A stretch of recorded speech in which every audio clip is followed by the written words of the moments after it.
get the party started.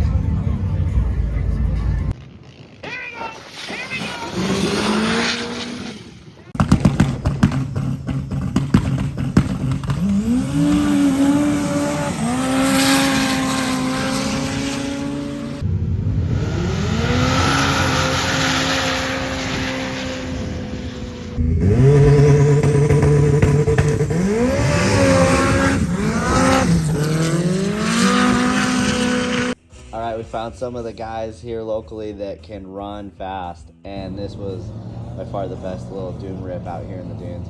We did the outside perimeter. Initially I was pretty scared with all the little different trails, but as you get into it, you start to get a little bit more comfortable. So there's a guy in front of you that knows what's going on. But I realized at the end of it, we ran the perimeter, so you're not having near as many near misses with people going across different grain.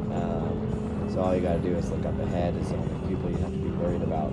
So this is a great place to go rip if you're looking to go fast, but I will give you a heads up, it is rough.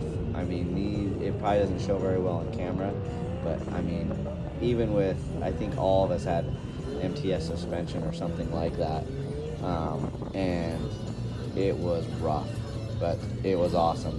Thanks guys for taking us out. Dude, me and walking through the lumps, he's like, boom, boom, that black thing on the his belt blue, guys up.